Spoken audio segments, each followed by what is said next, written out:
¿Cómo están? Buenas noches. Nuestro grupo es el grupo número 10 de Vigilancia en Salud Pública, conformado por Yade Barbosa, Sharon Martelo y Johan Suárez. En este punto o en esta tarea queremos hablar del programa de vigilancia epidemiológica de la mortalidad por COVID-19 en Colombia.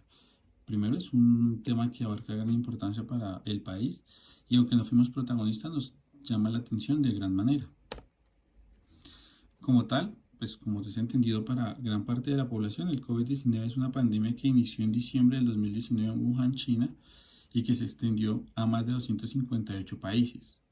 Fue declarado pandemia como tal el 11 de marzo del 2020 y el primer caso reportado en Colombia fue reportado el 6 de marzo en Bogotá.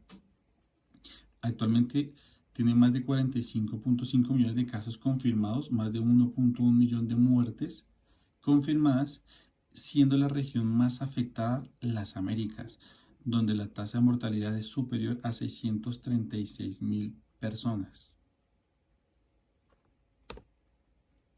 En Colombia, el seguimiento o las fuentes de información se realiza por tres grandes institutos. El primero es el Sistema Nacional de Vigilancia en Salud Pública, donde se hace seguimiento de todas las fichas de notificación y reportes de caso. El segundo es el Instituto Nacional de Salud, donde se reportan todas las pruebas de laboratorio positivas, ya sean antígenos, PCRs o pruebas rápidas. Y el tercero, es el Departamento Administrativo Nacional de Estadística, o DANE. Bueno, los actores involucrados, pues básicamente es toda la población que está en riesgo, porque al ser pandemia, absolutamente todo el mundo estuvo expuesto. En Colombia, contamos con una población alrededor de 50 millones de habitantes, dividido en tres departamentos, donde la gran mayoría son mujeres y donde la gran parte de la población, alrededor del 77%, vive en zonas urbanas. ¿Cómo se hace la recolección de datos? En nuestro país, la recolección de datos se hace, como dije anteriormente, por tres grandes métodos. La primera son las pruebas positivas que se reportan en el Instituto Nacional de Salud.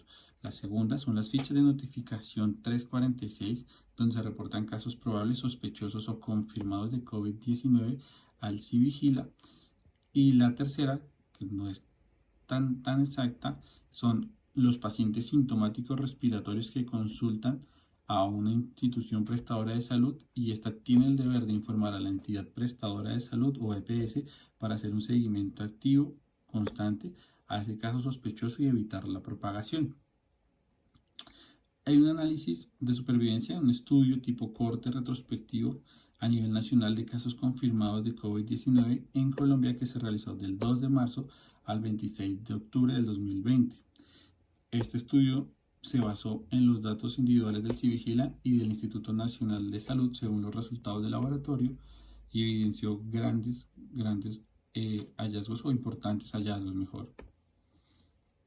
¿Cómo en Colombia se hizo el seguimiento o la confirmación de los casos? Como ya lo dije, pues los pacientes sintomáticos o asintomáticos que fueran positivos por una prueba de laboratorio, ya fuera una polimerasa de transcripción inversa, PCR, un antígeno o una prueba rápida, o pacientes que consultaran a atención médica, ya fuera prioritaria o no, con sintomatología respiratoria, pacientes que tuvieran certificado de defunción en clínicas y hospitales por causa de mortalidad COVID-19. ¿Qué mostró este estudio retrospectivo de mortalidad? Mostró primero que no hubo una diferencia significativa en sexos como tal, es decir, la cantidad de población positiva para hombres y mujeres fue prácticamente la misma, alrededor de 500.000 personas, siendo un poco la tasa de mortalidad más alta en hombres del 3.77%.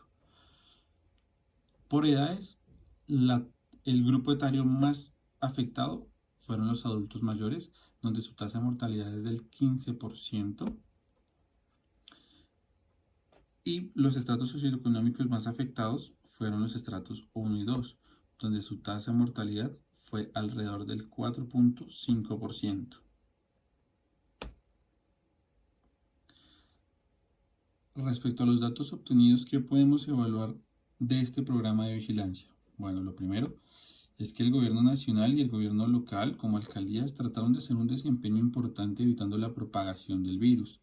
Hubo muchas alternativas, hubo aplicativos móviles, hubo estrategias como la estrategia PRAS, la estrategia DAR, que se usaron para evitar la propagación como tal de la emergencia sanitaria.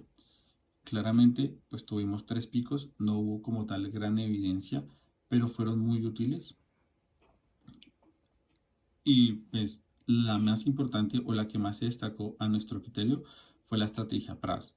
La estrategia donde se hacía la prueba, si era positivo hacíamos el rastreo, el aislamiento y se buscaba a las personas que habían tenido contacto estrecho para así generar un aislamiento selectivo y evitar la propagación del mismo virus, rompiendo la cadena de contagio. El enlace entre el sistema de vigilancia, la notificación de los casos y la prevención o la prevención del evento se hizo básicamente con 4 cosas. Primero, las fichas de notificación de casos positivos, sospechosos o probables. Segundo, las instituciones prestadoras de salud tenían que hacer seguimiento a casos activos o a casos sospechosos. Tercero, los certificados de defunción que tuvieran causa de muerte, la infección por COVID-19 o sus complicaciones. Y cuarto, la consulta médica prioritaria o no de pacientes sintomáticos respiratorios. La ficha de notificación que nosotros usamos es la ficha de notificación 346. Respecto a este estudio de vigilancia o a este programa de vigilancia epidemiológica, ¿qué podemos deducir? O qué podemos concluir, perdón. Lo primero, el CIVIGIL, el Sistema de Vigilancia en Salud Pública, es de gran utilidad. ¿Por qué? Porque es el programa que se encarga de hacer el reporte, el seguimiento y la vigilancia de todos los casos nuevos o de sospecha en forma sistemática y oportuna, generando pues las ayudas necesarias para empezar a prevenir la propagación del virus y de esta manera empezar a mirar cuál puede ser la población más afectada y cómo podemos evitarlo. Sin embargo, para mantener este sistema de vigilancia al día, nos parece muy importante educar al personal de la salud y sobre todo al personal médico en el adecuado diligenciamiento de las fichas de notificación y de los certificados de defunción. Puede sonar tonto, pero es muy útil. Normalmente no hay una persona que dé una inducción de esto y hay preguntas básicas que pueden enredar al personal de la salud. Solo en el ejemplo de los certificados de defunción, donde se pide causa probable, causa natural, complicaciones, muchas de estas pueden enredar o generar que el personal de salud no coloque las causas adecuadas y en su orden respectivo y alterar el seguimiento y de alguna manera el orden de los datos. También es muy importante el seguimiento adecuado de cada caso, que sea activo, que sea sospechoso, porque esto depende también de la propagación del virus y así determinar o no si hubo riesgo de infección a una persona que consulte por urgencias por síntomas respiratorios o que en su defecto no consulte y llegue con gran compromiso pulmonar a urgencias. Gracias a esto podemos destacar unas fortalezas.